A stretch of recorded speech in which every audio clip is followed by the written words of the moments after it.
Okay.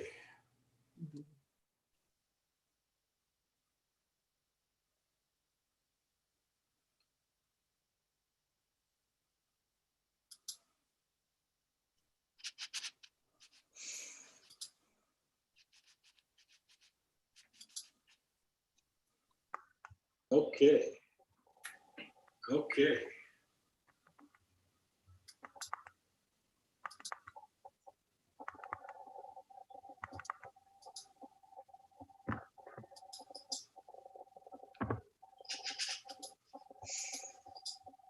Jason. Join the meeting.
All right, we'll start the meeting in 2 minutes.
All right, it's a beautiful evening here at Big Canoe. We're getting ready for Memorial Day weekend, and it's 5 p.m.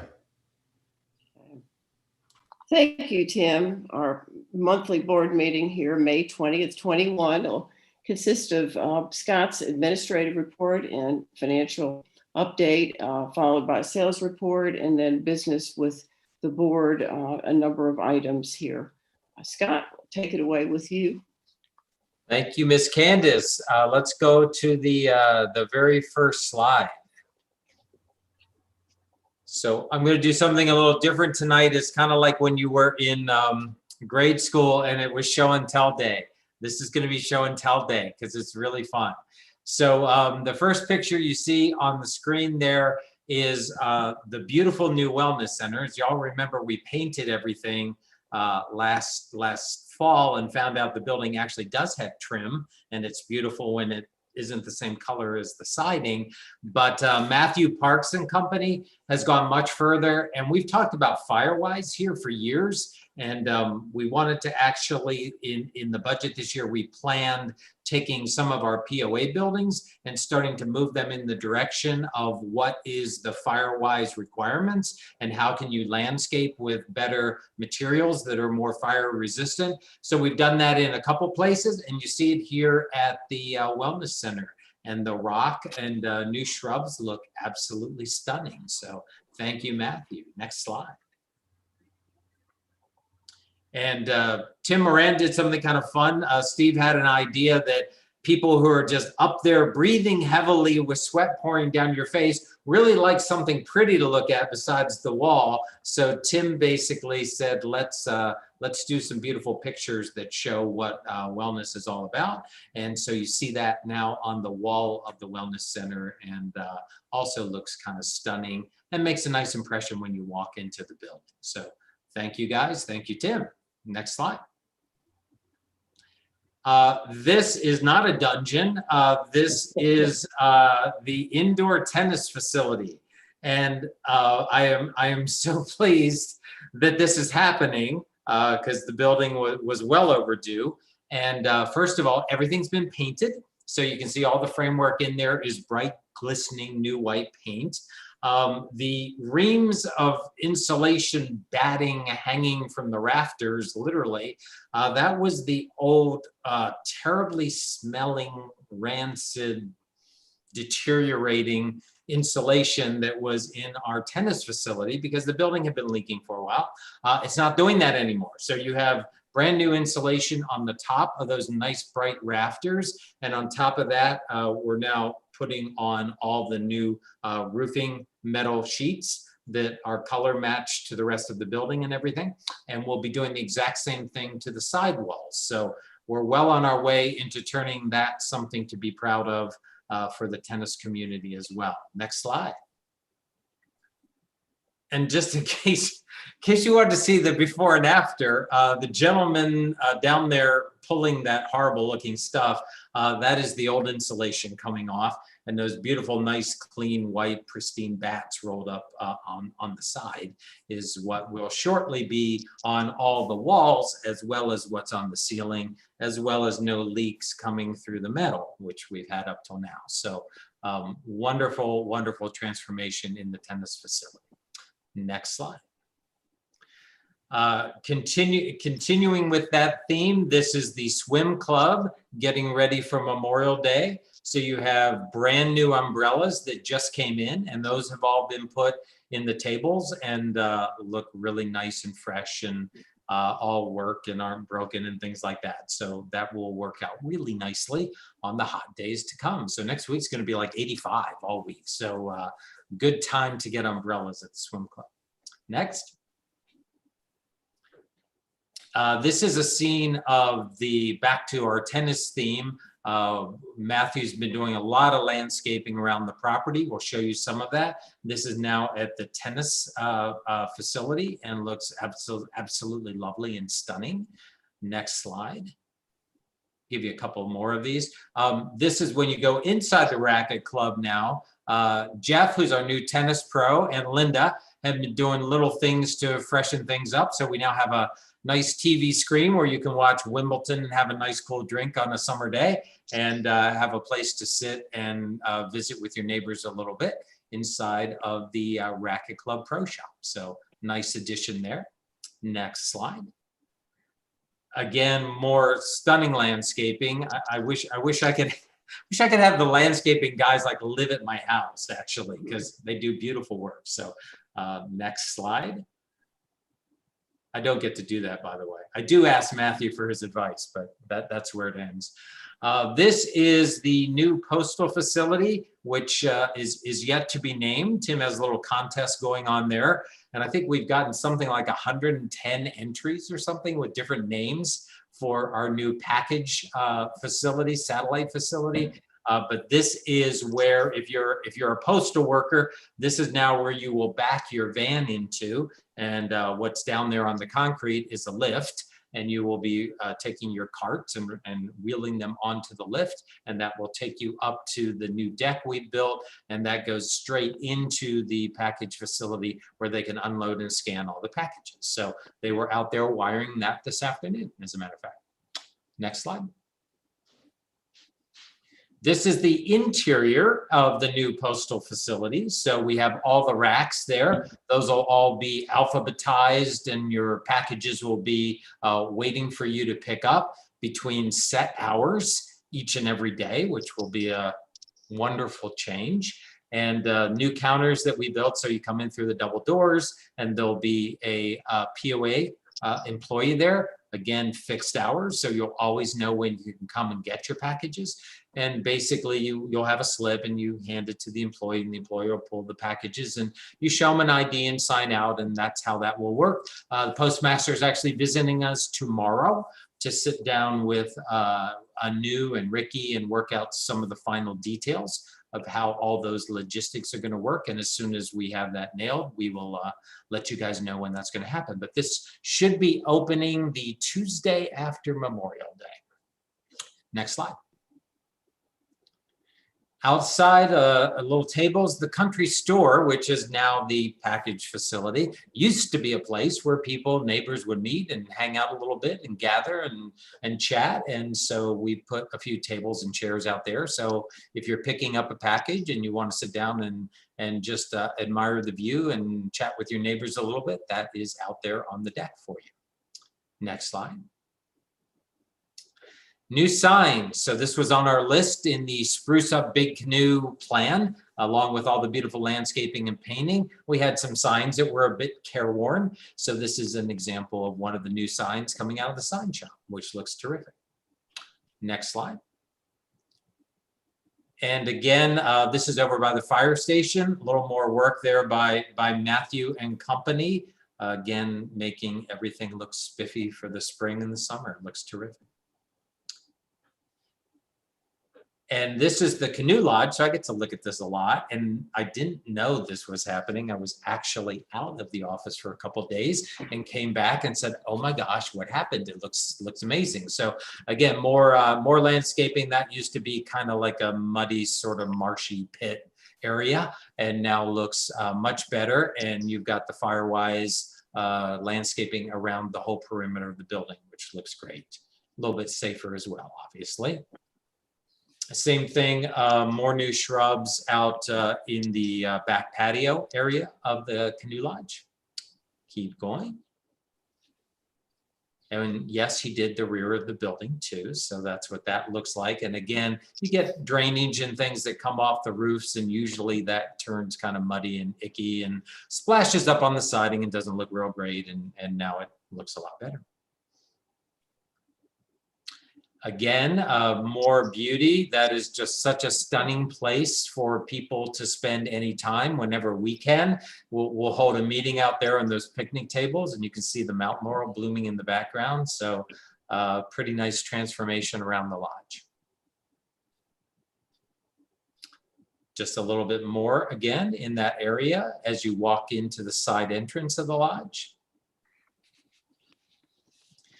And this is at the marina. So we now have the nicest bathrooms in Big Canoe at the marina, which, you know, the marina staff probably deserves that because they continue to, you know, knock their numbers out of the park. So that's been long overdue. That was one of the things that was on John's satisfaction list of continuing to upgrade the facility. So there's now a little place where you can stand out of the wet weather or the afternoon shower while you're waiting to use the restrooms. And keep going. Little shed also was added for storage of things, so a little neater and just gets things out of the weather. Keep going.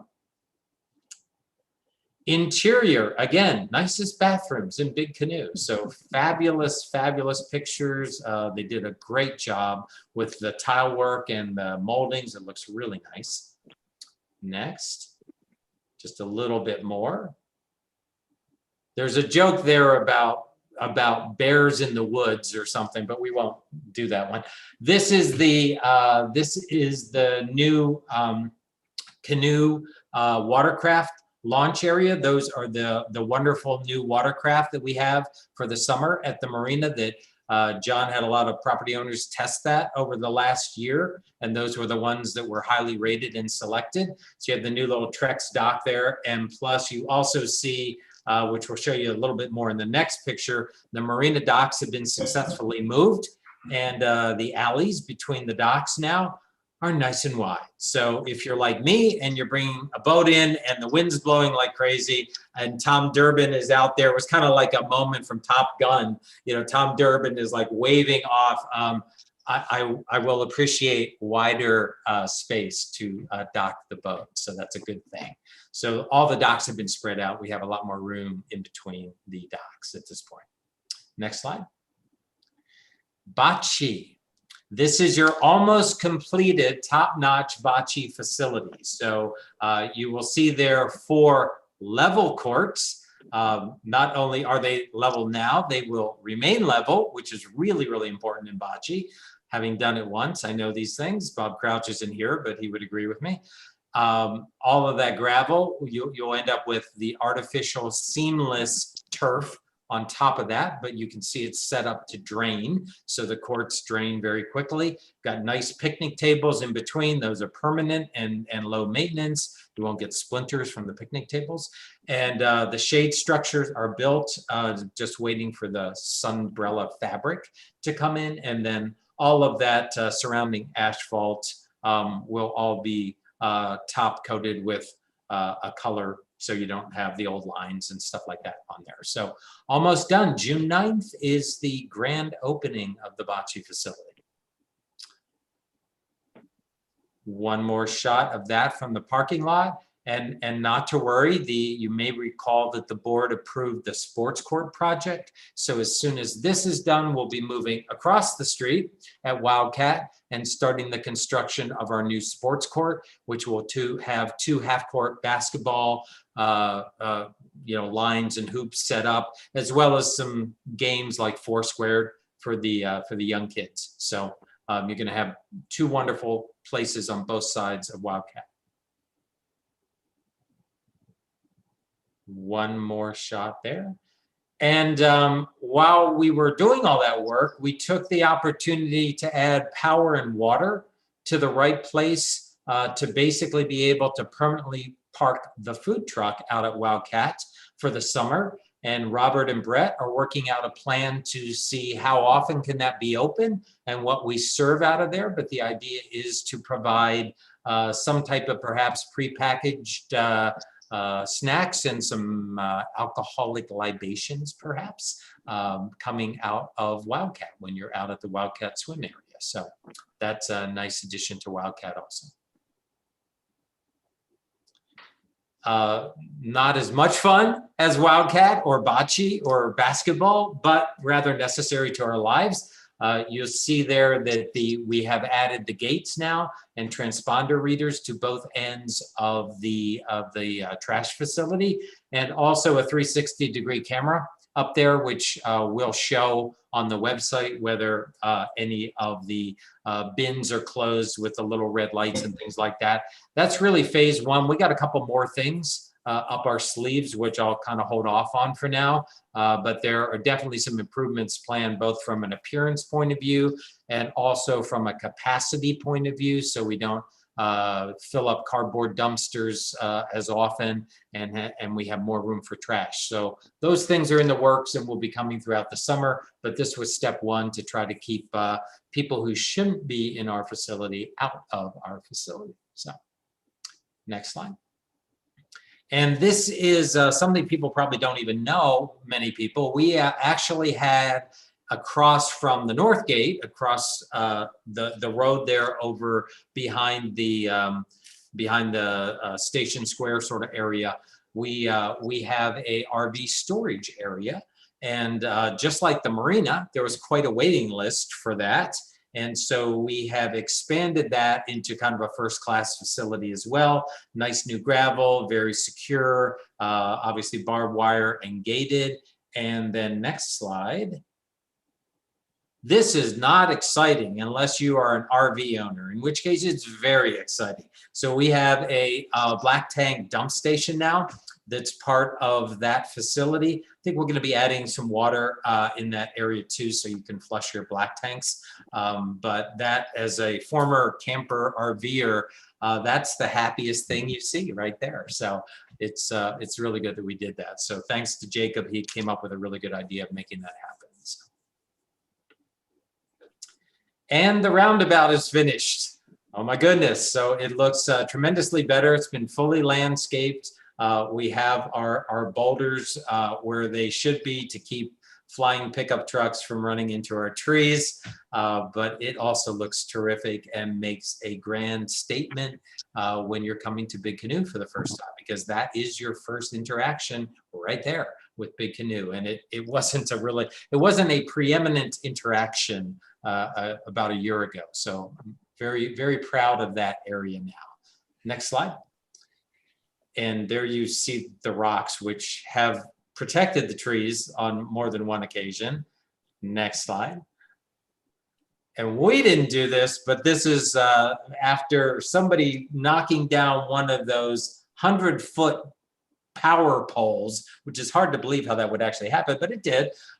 They've actually added their own power companies made that, so that probably won't happen again there at the roundabout. And thanks very much to Pickens County.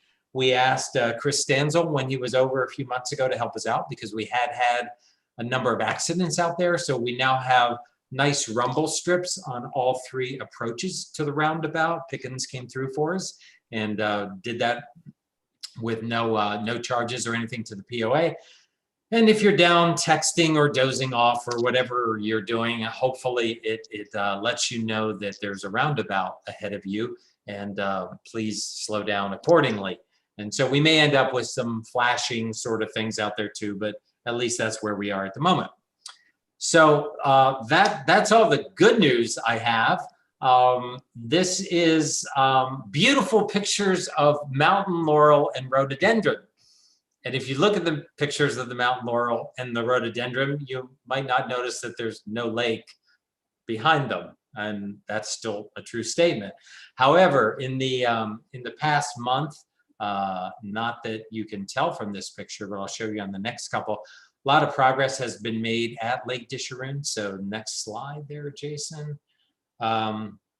First thing is the blue lovely tarp over there is the top level coating on the coffer dam. And the coffer dam, you may remember, was something a month ago we talked about building that would maintain, kind of create a secondary dam so that it would keep the water out of the area that we needed to work. And that has held up really well. We've had a couple very major rainfalls in early April. We're kind of getting out of the rainy season now, but the coffer dam did well and really kept the flow back away from the dam where we wanted it.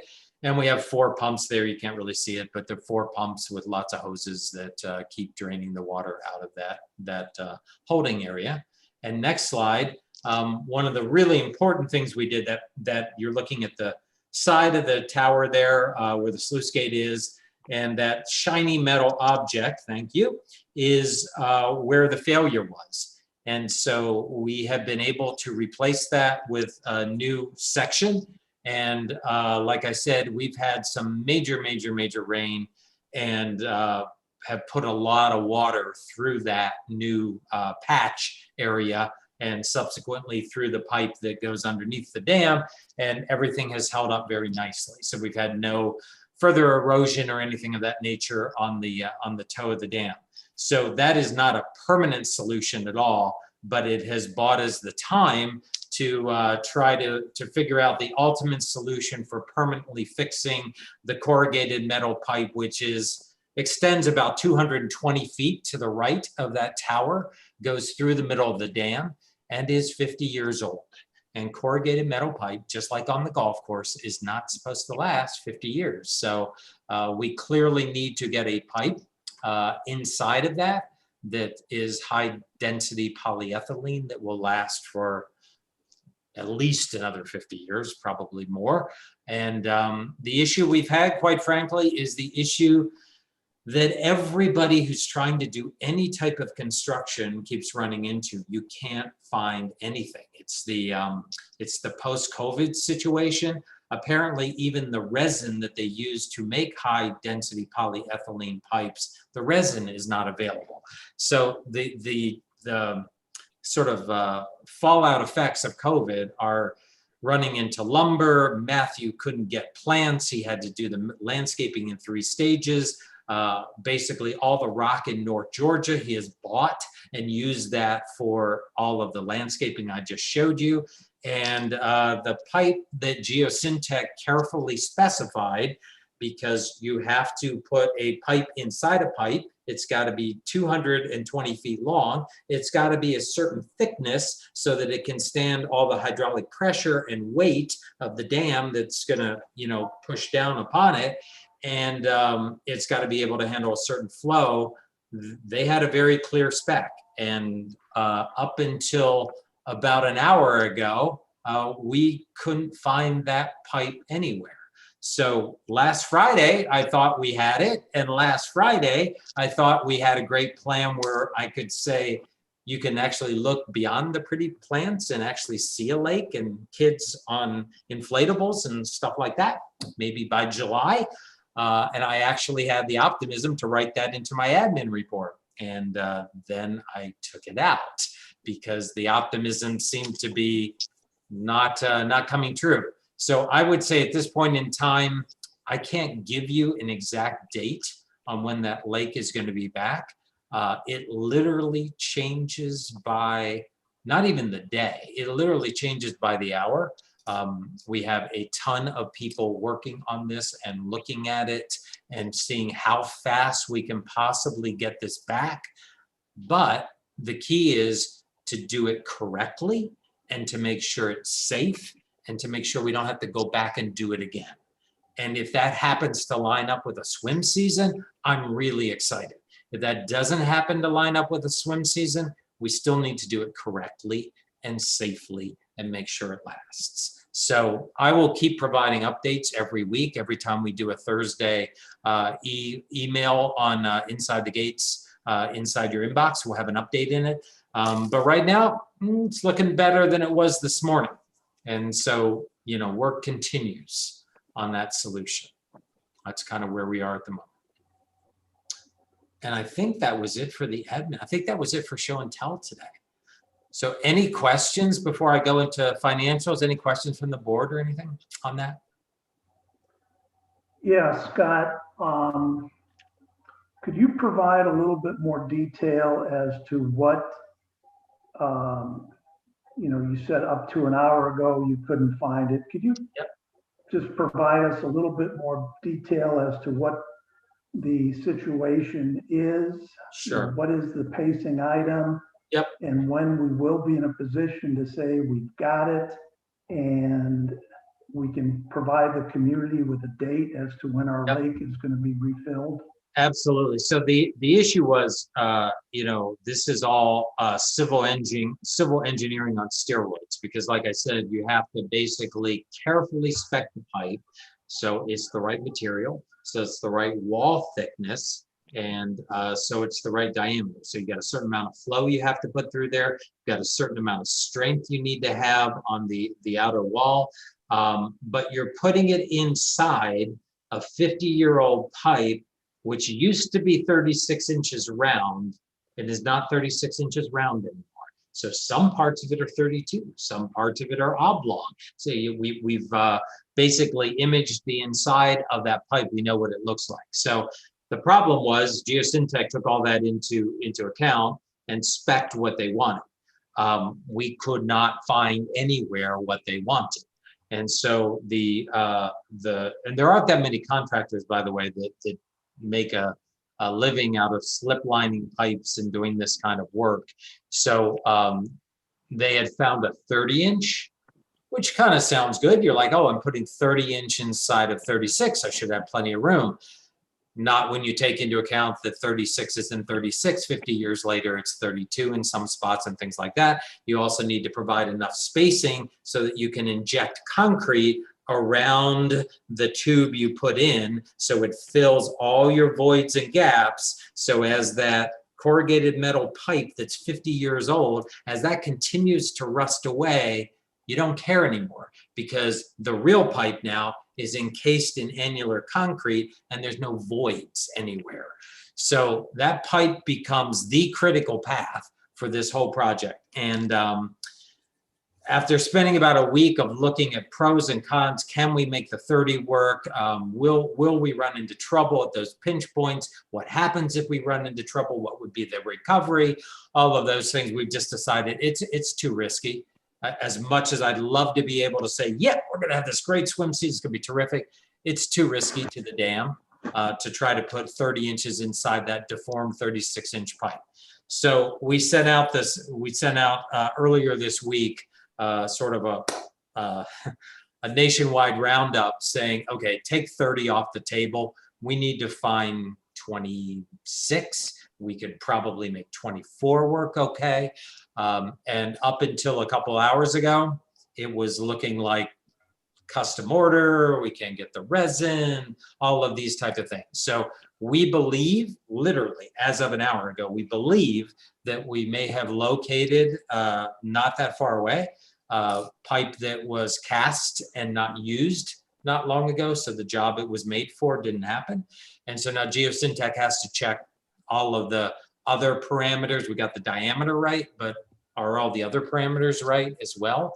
And if they are, that sets up then a brand new schedule, and you know, a new and Jason will work out the critical path and everything. So like I said, it's changing by the hour, and that's where we are.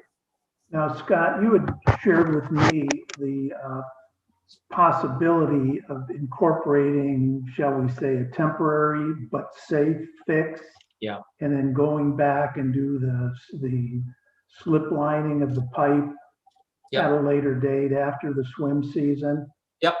I'm assuming that because we think we potentially may have the pipe to do it once, you know, once and done, that we are holding off on that temporary fix until we determine that if this pipe is available, it can be done relatively quickly, and we don't have to do the two-stage process. Right. That's exactly right. And I just summarized, I literally got off the phone with Geosyntec an hour ago. I just summarized the whole discussion and said, you know, if indeed it's clearly everyone at Big Canoe, our people like Anu and Jason, as well as the engineers at Geosyntec, if we can do this in one step, it's cheaper, it's safer for the dam, and it's the right way to do it.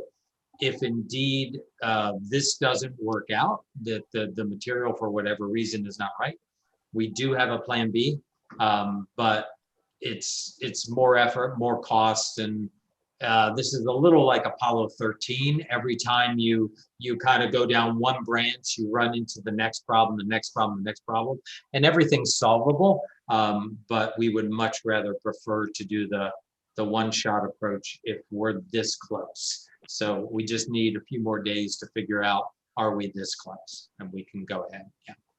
But there is a backup if we need it.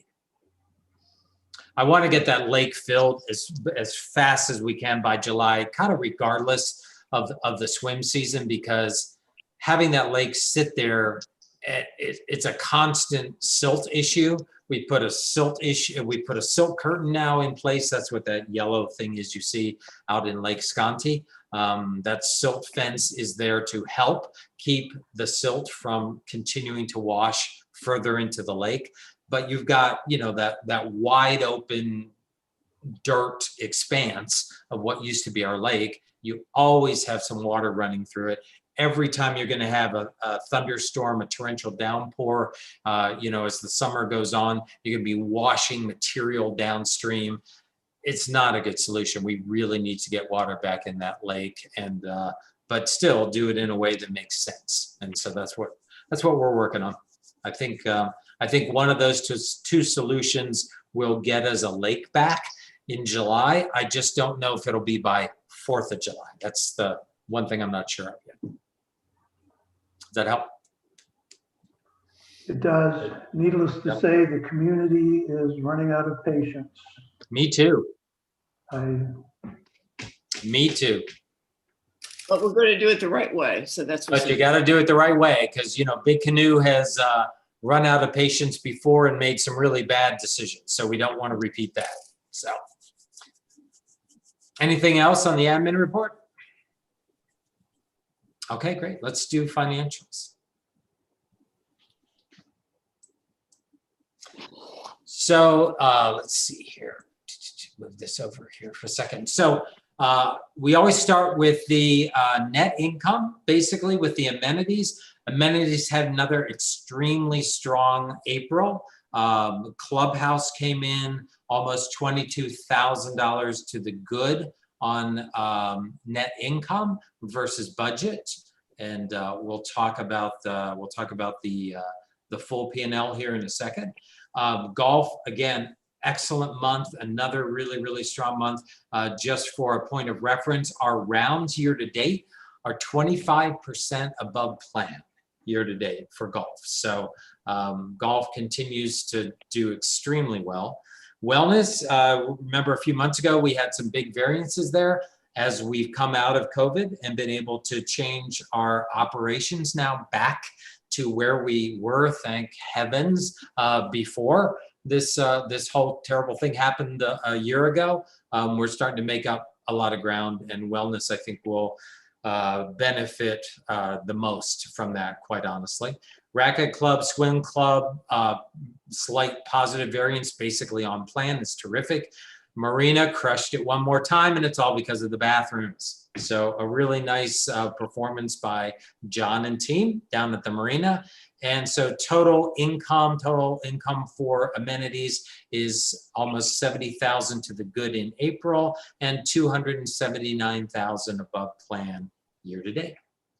Next slide.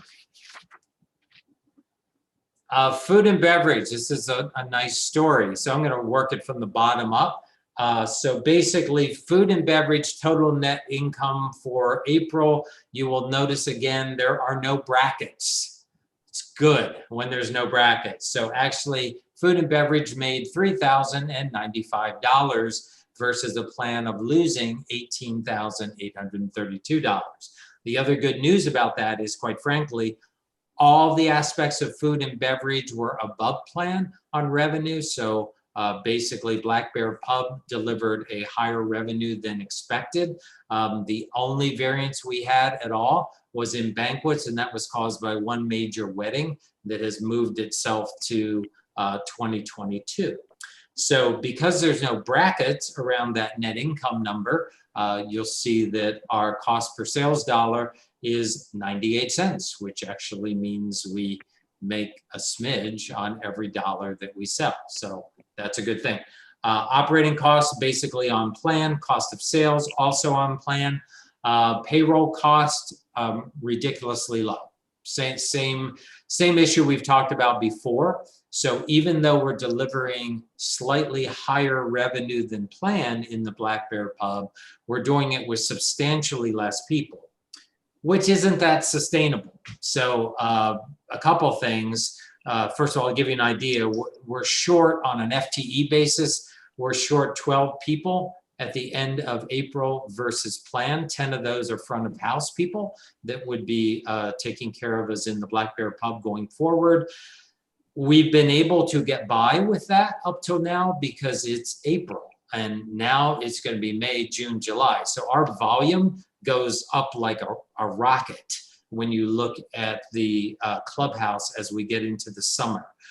So there is no possible way to continue or improve the level of service with the people we have. Our overtime is starting to increase, and people are working a lot of hours. So clearly being able to hire more people is a very, very important activity, and we're doing everything we know to do to try to make that happen, whether it's how we're marketing on Facebook, how we're marketing on Indeed, how often we're refreshing our Indeed ads, employee bonuses, reaching out through Bobby Jones, reaching out, directly with ourselves. But I was in Jasper the other day. Every single restaurant in Jasper's got the same help wanted sign out. So this is a national restaurant problem, and we're there with it. So we're doing everything we know to do. Now, I would also say, if you ask me, Scott, because Regis, you might do this, Scott, do we need those 12 people? I would say probably not. When we did the budget, was a long time ago. We've gotten a lot better at scheduling. We've built, I think we've uncovered efficiencies within the operation. And plus, with some of the things the board will talk about later in the meeting, we won't go hire a banquet chef, for example. So I don't think we're short of 12 people to make our operation work anymore. But I think we need a good 6 or 7 to really hit the numbers that we need to be able to hit going into May, June, and July. So labor is great results for April, but we do need to bring some staff on for sure. All right, next slide. So if you look at the full April financial summary, general operating revenue slightly to the good. Operating expenses to the good by 17,000. Most of that was in public works. Some of that is revenue because of signs and road impact fees. We're building lots of houses here, more than we're usually building. I think we have 30 some under construction now. So high road impact fees, obviously lots and lots of remodeling and things going on as well. About 5K of that is a payroll variance. Most of our departments, with the exception of food and beverage, are now fully staffed. We've done really well at being able to bring in landscaping people, golf maintenance people, public safety people, paramedics. North Gate is almost fully staffed, so we're back to very soon being able to do 24/7 at the North Gate 7 days a week. So we're getting close, really close. Public Works is about 2 people shy at the moment, but the gap's closing. So it's really one area, which again is a nationwide issue. It's not a big Canoe issue, but the rest of our staff is looking pretty good for the summer. And then amenity net income, we already talked about, 69 to the good. So for the month of April, we're 98,000 positive in net income from operations. Year to date, 414,000. So in 4 months, we're 400,000 to the good. That is a beautiful place to be going into an uncertain summer with all the things that we were just talking about. So I'm pretty happy with that performance through 4 months. Next slide. May amenity revenue. So this is where we stand to date. So through the 16th, about halfway through May, we're running slightly ahead of plan. As you can see, golf continues to lead the way again with rounds positive. And Marina is, for the first time, we started eventually, right? We're going to catch up because we gave John some really big targets as we got into the spring. And so I think we're starting to see that just a smidge. Clubhouse doesn't worry me yet here because when we build the budget, a lot of it in May is back end loaded towards Memorial Day. So we have a million things going on in the next week and a half at the clubhouse. And so the season, it's not a flat same amount of revenue every week. So I would expect to be behind a little bit halfway through the month, but would anticipate that we'll catch up. So nothing there that alarms me 2 weeks into May.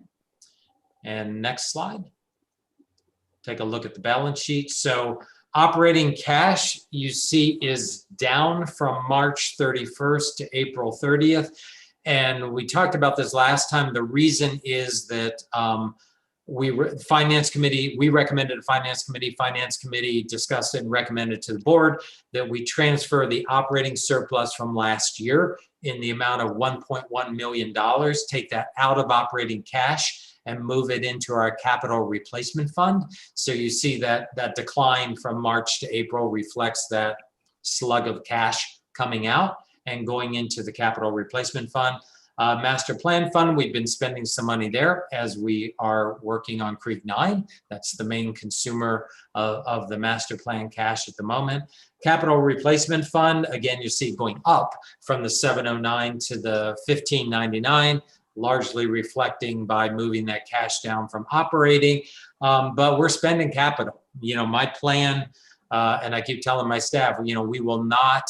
We built a very careful capital budget this year, which means we needed the things we put in there. and we're not going to underrun that.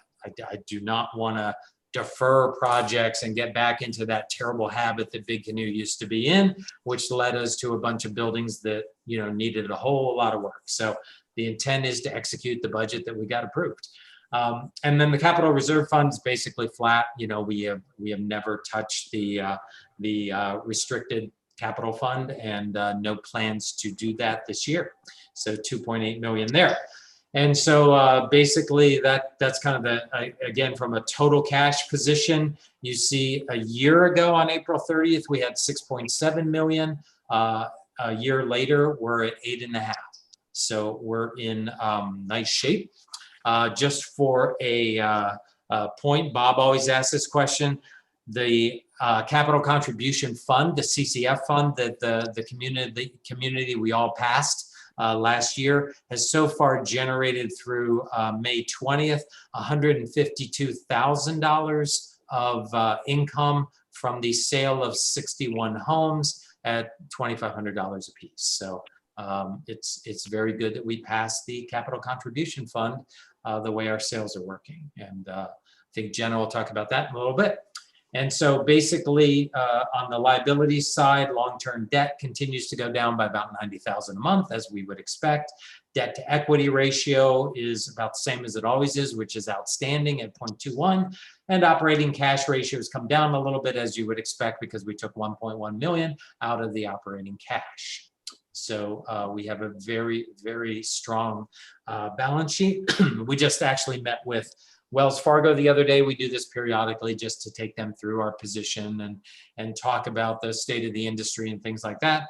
And they always come back and say, oh my gosh, you know, if all of our clients looked like you guys, they're always like, how much money do you want? Well, we would loan you anything. Not that we want to do that, but it's nice when a bank says that. So anyway, that's kind of the end of the financial report.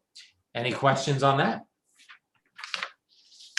Scott, I think it might, just so that we aren't saying that the clubhouse is exactly the way that we're satisfied with it. I think that it would be good to at least make a couple of comments about the fact that we realize that we really have a way to go to really satisfy customer experience. Yeah, I mean, there is no doubt the clubhouse is a journey, right? It took us many years to get into the position that we were in, with losing think about where we were in 2019, right? We were losing a fortune. The food was cold. The food was inconsistent. The service was spotty. The training was, you know, marginal at best. Waste was high. Inventory was out of control. All those things were what we had at basically the end of 2019.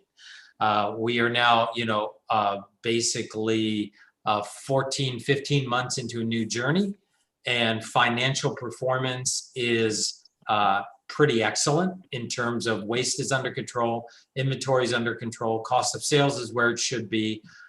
Food quality has dramatically improved. Food consistency has dramatically improved. Overall financial performance, as you just saw, is in a much, much healthier position. And are we done? Absolutely not. We have, I think, a long way to go, continuing to improve our service standards, continuing to improve the appearance of the restaurant and things we need to do there. So this is definitely a journey, not a light switch. But I'm much happier with where we are now as a property owner. I'm much happier. And as a GM, I'm much, much happier with where I am now versus where we were back at the end of 2019. So it's a great point, Bob. We are not done. We actually had a meeting with some of the key principals of Bobby Jones this week to talk about this very fact. And there will be much more detailed plans to come on how we keep raising the bar. So Very good. Thank you. Good point. Anything else? Yeah, Scott, I have a couple questions. Number one, you know, good month. You know, congratulations to you and your team for a good April, and also a good first 4 months of the year. Yep. As I recall, we do a budget recast or project year-to-date or a revised forecast for the year in June. Am I correct on that? Is that the plan? I haven't seen that done before, actually. So It was last year. We did that last year. yeah, we did that last year only because of COVID. So no, it's not normally our procedure in finance to do that. We can certainly give you a kind of a updated year-end projection halfway through the year. I mean, I'm always looking at that thinking, okay, I'm 400 up, but these are other things that I want to do that maybe weren't in the budget. So I'm always doing those trade-offs. But last year was kind of a one-off exception. Okay, I was back when I was on the finance committee. My recollection was we did it back then also. That was before my time. That was before your time, probably before Amy's time too. Yeah. But Okay, no, so if that's you want, something- no, we can certainly do that. That's no problem. I see Nicole is listening intently, so that's something she may want to take into consideration. Mhm. Other question, you mentioned public safety is fully staffed now. Yes. So that means we've added that additional public safety officer that was in the budget. Yep, that is correct. So we're at the FTE that we did the budget on. And Ricky therefore is starting to plan, basically starting to execute the plan he put together on stepping up enforcement of rules and regulations and traffic things and plus the North Gate that I mentioned. So yes. Yeah, that's where my question was going. You may want to tell the property owners what exactly to expect now that we've added this extra officer in public safety. Yeah, so when we only had the staffing originally a year ago was set so that you normally you kept 3 people on staff at all times. So therefore, if 2 of those folks are out on a medical call, you needed one person left to be in the fire station to handle a fire, which is I got to get in the truck, I've got to get out, I've got to start the run, the volunteers are mobilizing, all that's happened. So that didn't leave any bandwidth for any additional resources to be out cruising around, responding, making a more visible presence wherever we have activities going on or large crowds. Even just, we legally now can't do like traffic stops, but we can certainly make our presence known at key intersections and let people know, just like Suwannee PD does or anything else. They'll station police out at key areas so that people are like, oh my gosh, you gotta slow down. They're out watching. We need to do things like that as well. Not to mention the fact that if somebody called before and said, I've got this issue, I've got a dog situation, I've got a noise violation, and again, 2 guys are out and 1 guy can't really leave, your response time to that violation was fairly long because I have to wait for 2 guys to get back, that kind of thing. So we should be able to respond much faster now if you're calling and saying, I need help of any kind that's not medically related. Medical always took first priority. We always responded to that. But some of the rules and regulations and proactive presence we just couldn't do. And that, by the way, assumed that you were always fully staffed, which, if somebody was ill or vacation or something like that, or there was an emergency that we were backing up in Pickens or Dawson or something of that nature, you might not have had the 3 people available. So now with a steady staff of 4 sitting there in the main fire station, we should be able to do more. So. Very good, thank you. And then the one final point is not a question, but I understand we have a golf pro has accepted our offer. Yes, indeed. So I'm happy to announce that that a gentleman named Mike will be joining our staff. I'm not sure I have the final date yet, but within the next several weeks, he should be starting. Robert ran a really nice process we started with nine folks, and he and Lydell went through a series of interviews to get that down to 3. And then we formed a team of property owners, kind of like a mini search committee. and divided up questions and things of that nature, kind of like we did with the GM search, which was good. And basically, out of the 3, narrowed it down to 2, and then invited one of those gentlemen to come, and one person selected a different route for his life, and the person that came did great. So we are excited that Mike will be joining us, and Robert and I have already been putting together a 30, 60, 90. Here's the list of things that we want you to dive into. So good time for him to start. Golf is obviously really busy. Some really great golfing events coming up shortly, and so you'll get to meet a new presence named Mike. So it's good. Yeah, Scott, just to jump in. Go ahead. I talked to Mike today. His start date will be June 1. Thank you. Wow. Scott, while we're talking about golf, just quickly, because I know we're running long, we have 80 more memberships right now than we did a year ago, and that's just memberships. That could be 160 people or more. Mm-hmm. Is there any thought being given, or I guess we'll task Mike with thinking about this? Yep, the latter. That at some point. We do need to decide, and that is something that Robert and Mike, it's on that list that I was talking about, is, at some point it's fantastic, right? To have all these memberships. It's great.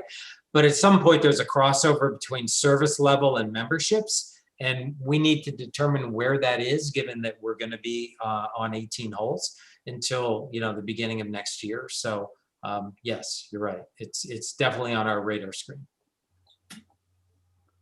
Just for those who might be interested, Mike's last name is Miller, and he comes to us. His last comparable job was at Lanier Islands, Legacy of Lanier. And he unfortunately was a victim of the shutdown due to COVID, and he took a job at St. Marlowe's, and he's coming to us directly from St. Marlowe's, but his last comparable job was at Legacy of Lanier. And Mike is local. He and his family live in Flowery Branch. And the funny story when you meet him is kind of as a side hobby when he's not being proactive on the golf course. And it sounds like he's a very out of the office kind of guy that loves teaching and loves mingling and being out on the course. When he's not doing that, he's the mayor of Flowery Branch. So you have something fun there to ask him about. It's an interesting story. So, any other questions? Okay, Candace, all yours. Okay, thanks, Scott. Our next section is going to be the sales report from Jenna Lackey. She's with Big Canoe Realty, and she was very helpful a couple of months ago in working with our POA lots and getting those calibrated and listed for us. So, Jenna, I'll let you take it away. Thank you, Candace. So it is still a seller's market in Big Canoe. Very quick sales, days, or even hours. Once a house pops up on the market, you can see all of the agents run. So it is very fast moving still. So right now there are only 22 listings today. No condos, no tree toppers, no buck skull cabins, anything like that. The current price range is $329 to $1.4 million. So we're down 8 listings from last month where we were at 30. All right, next slide. So there were 27 homes sold in the month of April. Just to give you a year over year, we were at 21 last year. So even with less inventory, we're still doing better. The average price of the homes sold this year in April is $475,000. The average for the year, just to give you an idea, it's $630,000. So those in that price range of under 5 sell very, very quickly. To give you a snapshot of the year to date, we've had 92 homes sell since January 1st. All right, next slide. So today there are 145 lots listed. Last month, that's in April. Last month we were at 139. Price range there is currently $4,500 to $385,000. The lot listings are up 6 lots since last month. So they don't make land anymore, so you better buy it. All right, next slide. There were 5 lots sold in the month of April. One of those was a POA lot. The average price of the lot sold in April was $64,375. So that's a decent size or sale price on a lot. And we only had one sold last April for $25,000. So a lot of interest in lots these days, just because there are not as many homes on the market. So people are looking to buying lots and doing new builds. There's been 32 lots so far this year sold. There's about 20 homes right now under construction. And as of today, the average price per square foot to build is about $200 in today's climate for a typical big canoe build. So things are moving quickly and moving right along. Is there, I know you've talked about the average price sold, but is there a median price? Is it in the 500, 600, 700,000 range, or is it just simply across the gamut in terms of homes sold?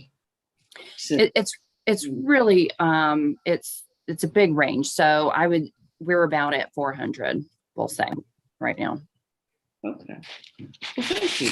Any My questions pleasure. from the board? Okay, great. Thanks so much, Jenna. All right, thank you. Well, moving into the business section, our first order is the approval of the minutes from our last board meeting on April 22nd, and then the work session that the board had on May 10th.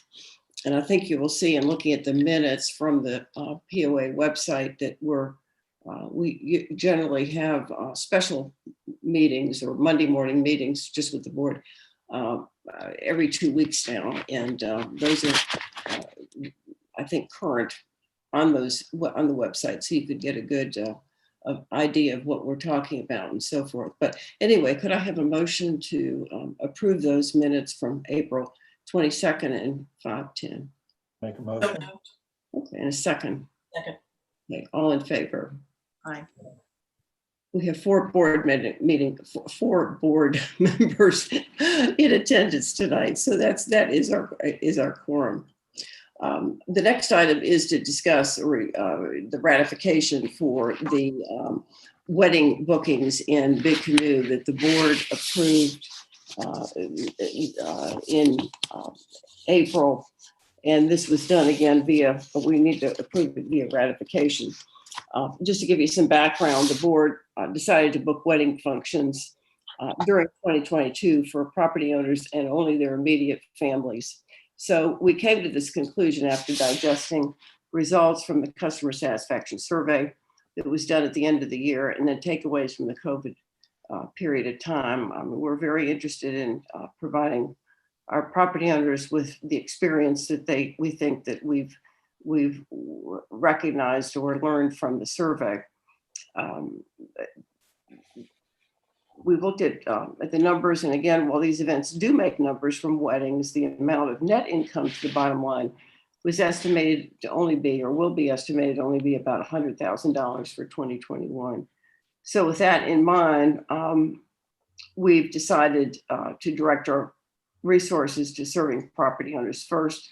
We've also since learned, actually, many other communities, associations like ours, have experienced similar results and are changing their performance like ours to just serving property owners versus weddings. Now, this is again just for 2022. We're going to talk in just a few minutes about the voice of the community and the survey we're going to be doing, extensive survey we're going to be conducting with the strategic planning project. But for 2022, it's going to be strictly weddings, as I outlined. So we had a vote of 5-0 in our internal meeting a couple of weeks ago, but we need to do a ratification today. And I would like to make a motion for confirming that this evening. Candace, if I could say something before I was on mute, I couldn't chime in at the time. But since I was not at the 5:10 meeting, I don't think it's appropriate for me to vote to approve those minutes. So I am going to abstain from that vote, and I guess that means we don't have a quorum for 5:10. No. Okay. So that's different than what you discussed earlier with me, Regis. So I'm making a false presentation at the moment. So if that's the case, then we'll have to put this off until. No, I'm talking about approval of the minutes. Oh, We just voted on the 5:10 minutes. I wasn't there, so sure. I don't think it's appropriate for me to vote to approve them. So Okay. that's all I'm saying. No, Yeah. nothing. Bob Crouch absent tonight as well as Lou. So we'll have to put that off until the June meeting. So. No, we talked about Okay, this so motion. we are going to do ratification of the limitation on weddings for 2022. Right. So I have a motion for that. I move. Okay, a second. Second. Okay, all in favor? Aye. Aye.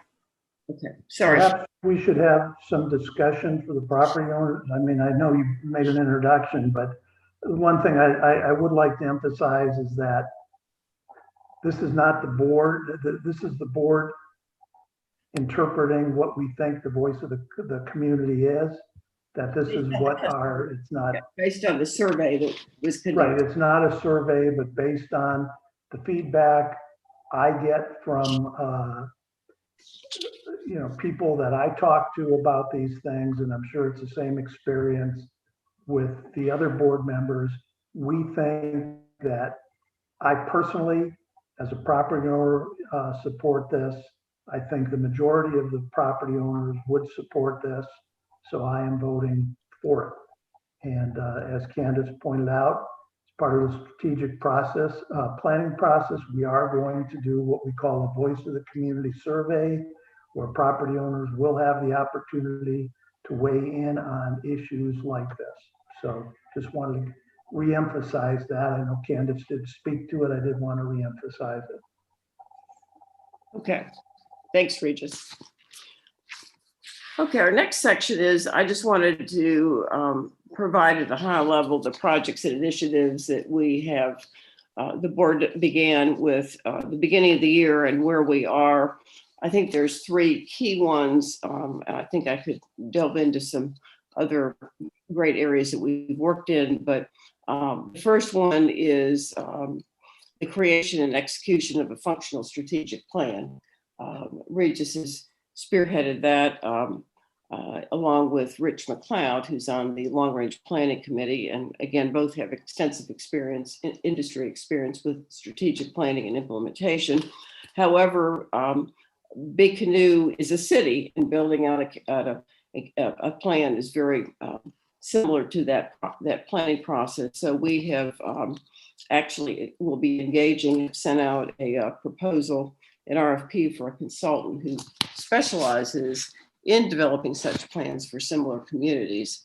So we should have results back shortly to begin the interview process. But as we call it, the voice of the community process will identify the most appropriate participation techniques in engaging all property owners and POA staff, management, and this will be ensuing for the coming months. So I think you'll find that many property owners will be involved in participating in this.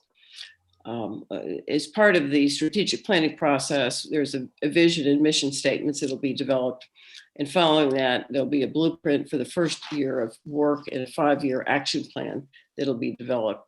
And by the way, I've outlined what our initiatives and projects have been in the June smoke signals article. So I'm basically recapping some of the key items that will be in that.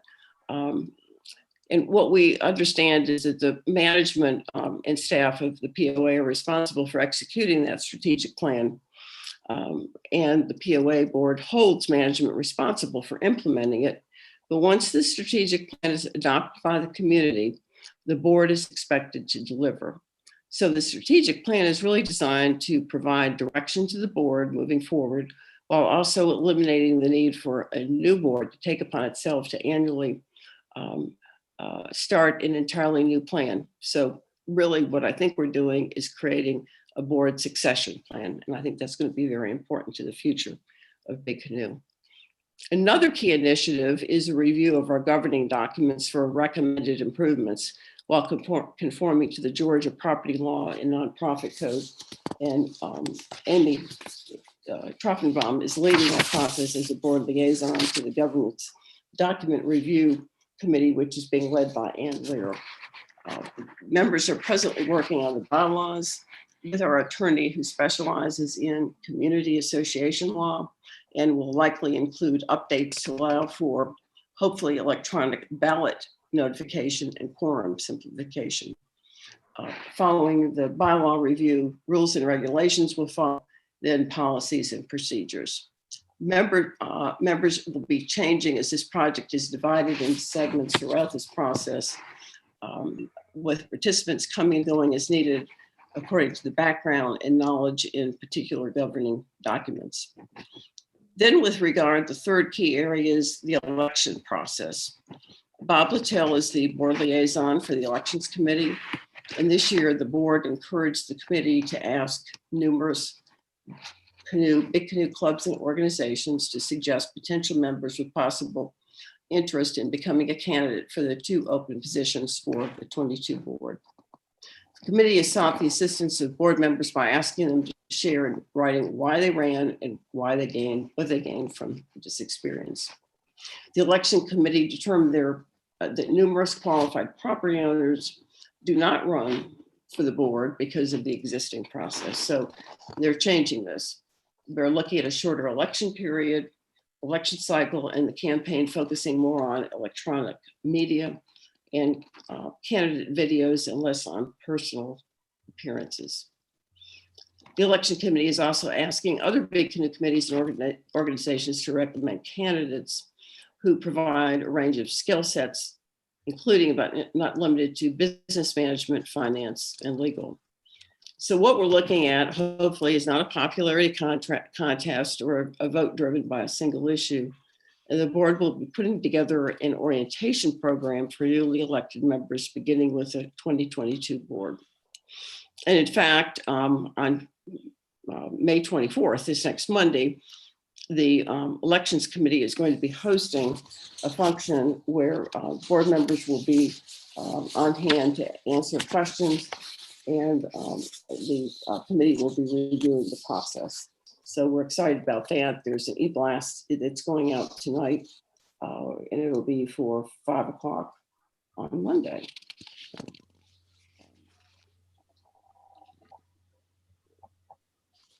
One of the last items is the President's Cup that is recognizing the top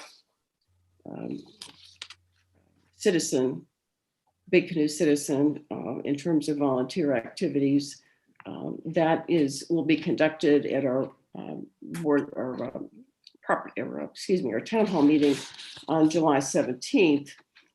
This again will be sent out tonight, the actual application, and we ask that the nominees applications be completed and sent in by June 11th.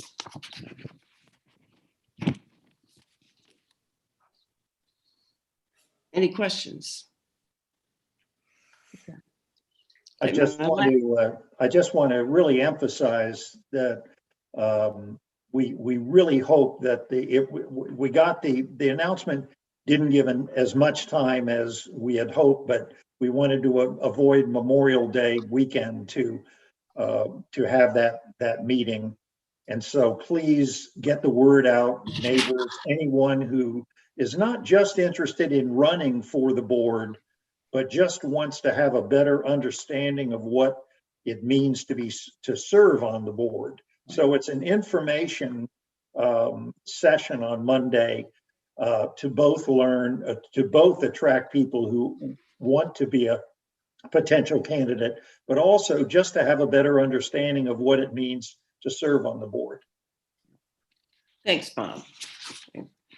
Our last item on our business agenda tonight is BCAR. This has been an extremely important organization to Big Canoe, probably to when Big Canoe originated in 1972. The Big Canoe Animal Rescue Organization is, I think, loved and respected by many of our property owners. And Liz Winter, who's the president of BCAR, we asked to present just an overview of what BCAR is all about. In the ensuing months, we're going to ask other chairs of other clubs and organizations to talk about what they do and why they're in Big Canoe. We are doing this because there's so many new property owners that have come to Big Canoe in the last year, and while they all receive newcomer packets and such, we thought it was we wanted to give some time to these organizations in our monthly public meetings. So with that, I'll turn it over to Liz. Oh, it's actually Jean Pennington. Oh, okay. Hi, Jean. Hi. Liz is coaching softball tonight. Her granddaughter's in a tournament, and I'm the Great. I'm the director of communications and public relations. So she asked me to handle this for her. So having us, we appreciate it. Well, thank you. Big Canoe is, a great community, and BCAR loves being part of it. And we know everybody loves us, and we really appreciate it. BCAR started in about 1989, I believe, with just 2 open kennels for dogs that were found stray running through the community. And we've come a long way with the help of Big Canoe, donating the guard shack to become our office and allowing us to expand our kennels so that we can handle up to 8 dogs and who knows how many cats. We've adopted a lot of dogs and cats over the past year out to people, about 90 or so. So we stay very busy, and we operate solely on volunteers and donations. And it's just one of the biggest reasons my wife and I decided to buy in Big Canoe was BCAR. We've been here almost 2 years and been volunteering since almost day one. So we love it. And we do a lot. We do a lot outside of the gates as well. We do some outreach in the community and help less fortunate people take care of their pets. We deal closely with Pickens County and Dawson County animal shelters to help get dogs that are maybe not getting adopted out of their shelters. We bring them over to us, and we've been very successful with finding homes for those dogs and cats as well inside of Big Canoe. And we've also, believe it or not, had dogs adopted out all over the country. We've got about 4 over this past year that are in Massachusetts, North and South Carolina, and Kentucky, I believe. So we're very active. We try to make as big of a presence as possible to help all these animals. But the one thing that we really need right now is volunteers. We do daily walks for all of the dogs out of the shelter, and we're limited right now because of COVID. We took a hit with our volunteers. So if anybody's interested in volunteering at BCAR, they can just go to bigcanoeanimalrescue.org, and all of our information for volunteers is on the website. They can fill out the paperwork to get involved with volunteering right there on the website, and then they would be contacted by Liz Winter or our co-president, Tom Attaway. And that's really us in a nutshell. We just love being part of the community and helping out. Do you track the numbers? Could you say what number of dogs, cats you find homes for during the course of the year? Yeah, we do. Jodette Ensley is our head of adoptions for the dogs, and Pat Kraft is the head of the cats. And combined between the two, the numbers that they've given was over 90 over this past year, and our average is somewhere around that realm. I don't have the exact numbers on hand, but we do move a lot of animals through both shelters every year, somewhere in the realm of 90 every year. We're very thorough with our adoption process as well. We don't adopt out to just anybody. We're very critical, because we're looking for the best for these animals that come into our care. So we're very critical on who we'll adopt. So if anybody has an interest in volunteering, I know you've got a link on our webpage. Is that the best place to go to? It is, bigcanoeanimalrescue.org, and all of the information for the volunteering positions and the paperwork to fill out are right there on the website.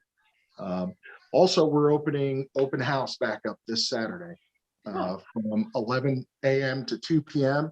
So if anybody's interested in just seeing how the shelter operates and wants to ask questions about volunteering, there'll be a handful of us there, and we'll be giving tours and information. And whichever dogs and cats are there, they'll be able to visit with them as well.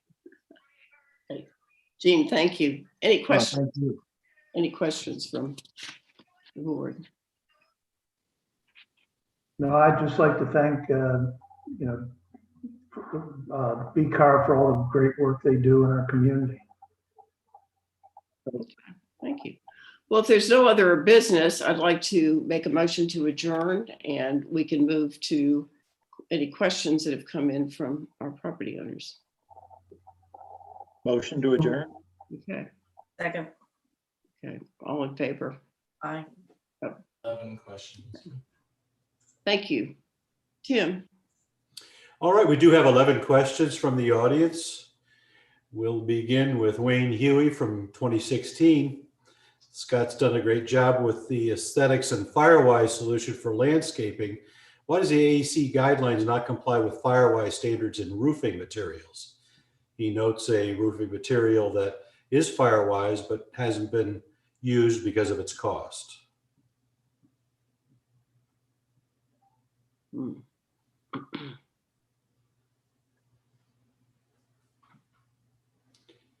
So again, it's why does the AECC guidelines not comply with Firewise standards regarding roofing materials?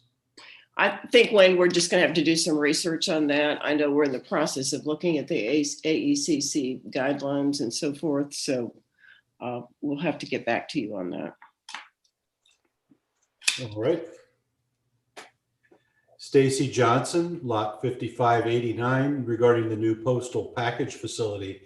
Could you please explain how it works? Do all the packages go to the new facility and only letters to the old PO?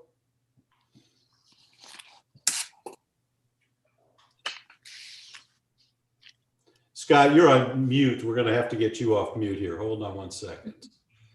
Let's get Scott back in. How about now? There we go. That's good. So Stacy, as I mentioned earlier, we're now down to the 5-inch level details.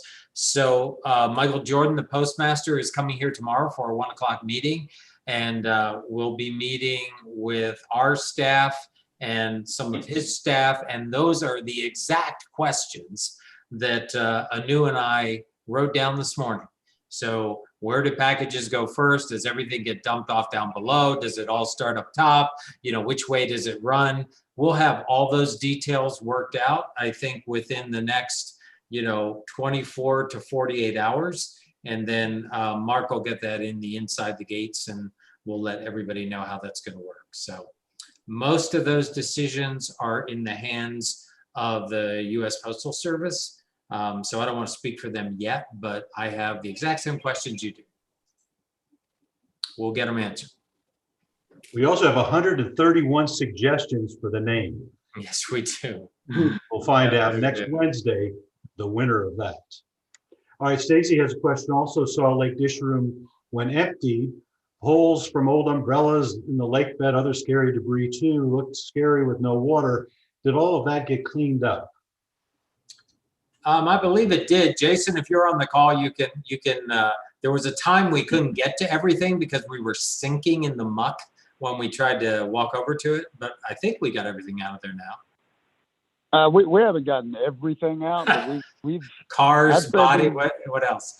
yeah. I mean, yeah.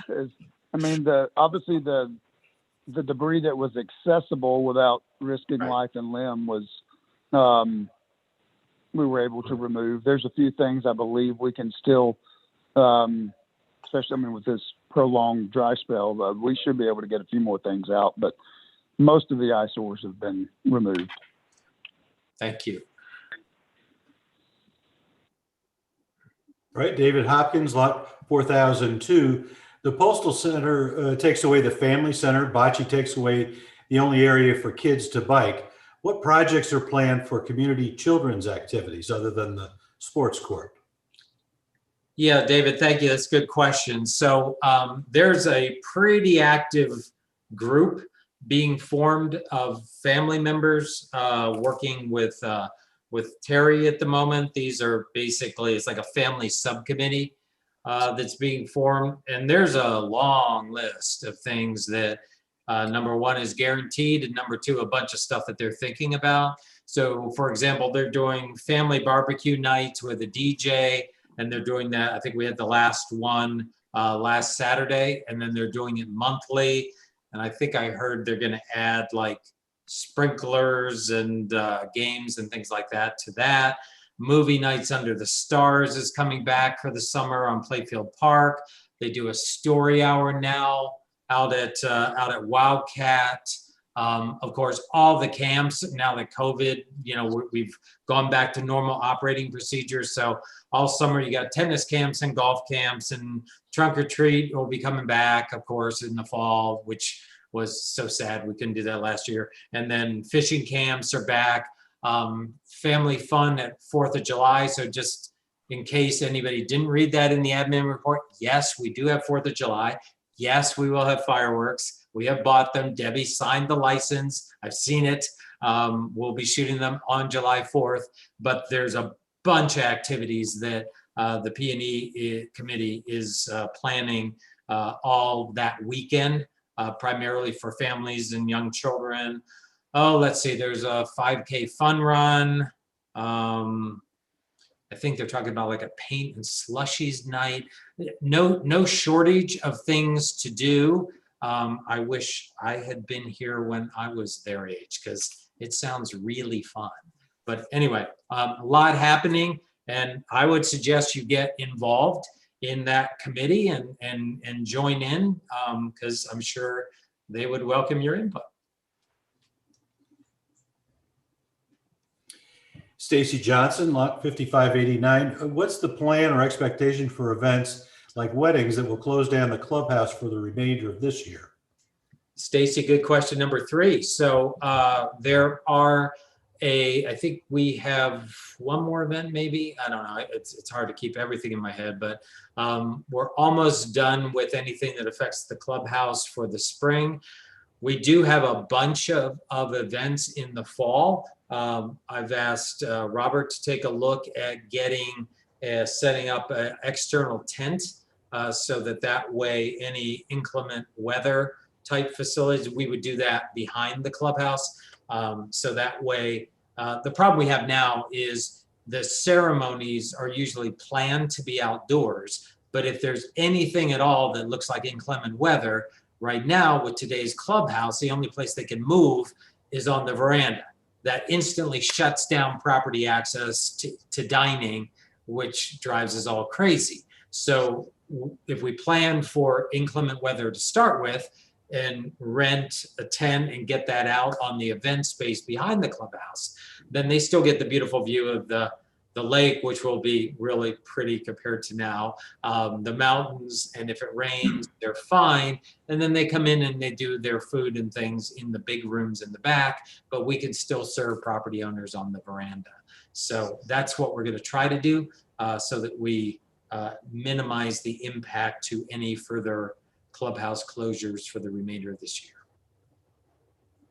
Scott, there was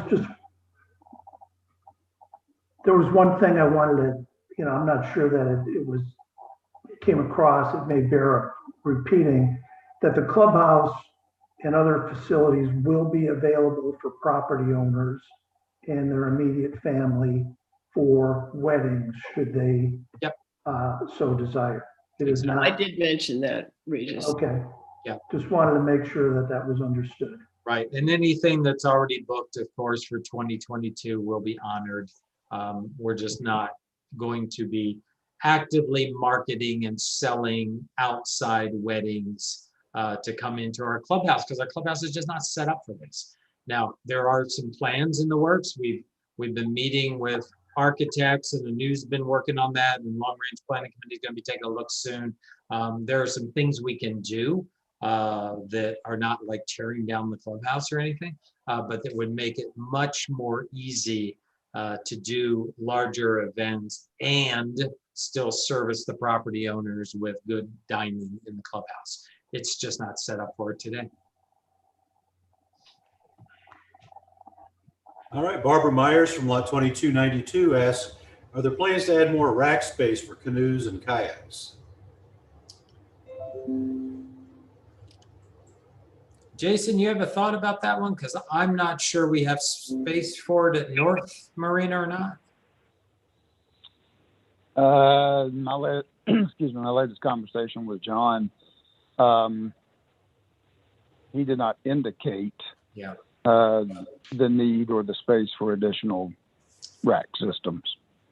We'll get back to you on that one. There are no plans that I'm aware of to increase storage space.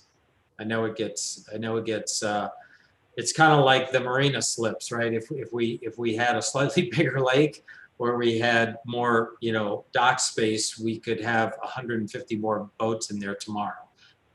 We have more demand than we have space. But we'll get back to you with a better answer than that. All right, Jim Braley from 2085 has a comment. The lake issue is frustrating, I'm sure, but it's better to do it right, even if it takes longer than anticipated. Jim, I could not agree with you more on both of those comments. It is incredibly frustrating, as Regis said before, to all of us, both property owner and staff, and Geosyntec and a bunch of other people. This is a tough problem. This is a 50-year-old system. Very little has been done to it in 50 years, and we're reaping those benefits right now. But we will do it right, and we'll make sure that we're safe and good for another 50 years, because I don't want to see the bottom of Lake Disharoon ever again in my life. So there you go. Lee Arthurs from 1153 asks, in the past reports you've mentioned removing silt from Lake Disharoon. Is this still part of the plan? So initially the dredging from Disharoon was supposed to be for the golf course, which was taken care of. So that's already done on that side of the lake bed. We will be in our capital plan. We have the plan to build what Anu is now calling the beach extension, otherwise known as the former swim dock over there. And it's the area where the canoes launch from, and there's sand on it, and it sort of looks like a third world country, and it's gonna look gorgeous when it's done. It's something that's in the budget, and we'll be taking that out for RFP soon, taking it out for bids. When we do that, there'll be a little bit of excavation that goes on the swim club side of the lake. Really, the silt problem at this point has moved. It's now in Sconti. So anything that we probably wanted to dredge out of Disharoon is now sitting in Sconti. So there will be a very extensive dredging program. As soon as we get the lake refilled for Disharoon, we'll be doing a lot of dredging in the area around Creek 3 and Creek 2 and getting that back in shape. So the dredging kind of moved downstream. All right, Stacy Johnson has another question. Scott, you mentioned that public safety can't do traffic stops. Could you please explain? Yeah, Jason, I'll let you take that one because you were here, I think, when that law changed. Yes, public safety cannot, public safety is authorized to enforce Big Canoes rules and regulations, not traffic laws, is basically what it amounts to. They can, which is why we use videos for essentially when people run stop signs, when they exceed the speed limits, they are, yes, speeding, but they're essentially, from our point of view, from the POA's point of view, they're violating a rule and regulation. So they are issued citations for violating the rule of no speeding, or you must stop at stop signs. So our public safety personnel cannot enforce traffic laws per se, as the Georgia State Patrol does or Pickens County deputies do.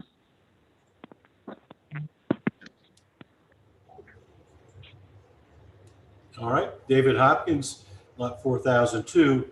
Has the board been informed that Georgia Safe Dams is demanding compliance regarding the Lake Pettit Dam? Have you shared the letter with them? So David, I guess I honestly don't know what you're talking about. I've talked, and Geosyntec has spoken with Georgia Safe Dams multiple times in the last 2 months.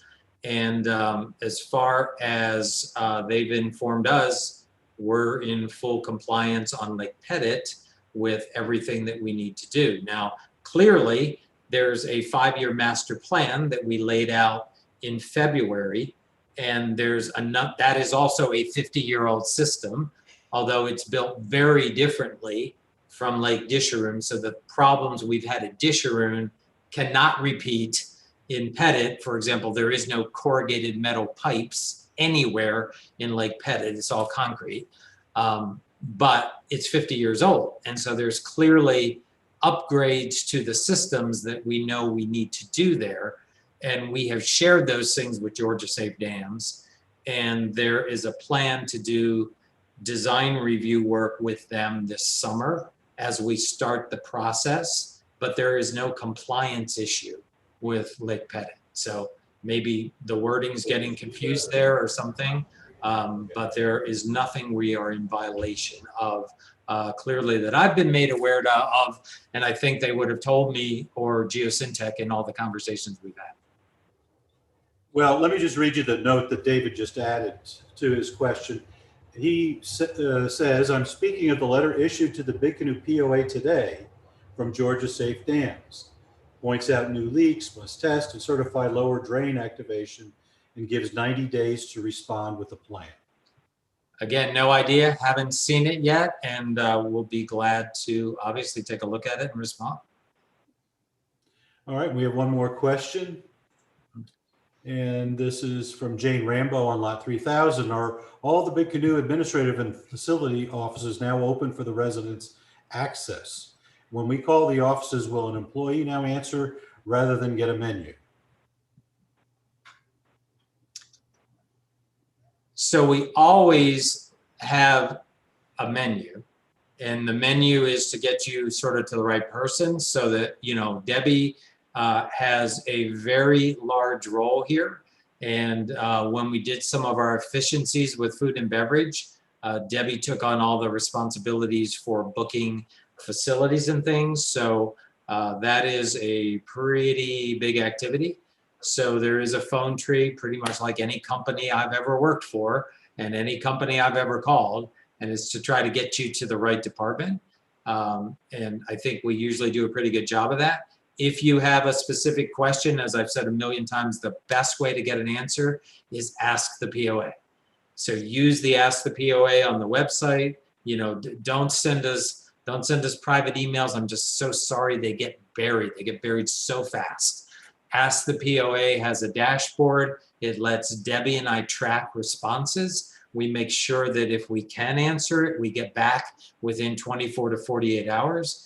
If we can't answer it, we'll at least tell you we can't answer it and that we're working on it. So if there's a question like that, but if it's a water company question, if it's a question about events or something like that, the phone tree gets you to the right place. So we just have to do that. We can't just have a bunch of folks sitting around waiting to answer the phone. We tried to be very efficient with our budget process and make sure we're putting money in the right place, and try to use as much system automation as we possibly can. All right. Thank you, Candace. You've answered all the questions from the audience. Okay, thank you. I think this concludes our meeting tonight. Thank you. And Wayne Huey will get back to you on the unanswered question here.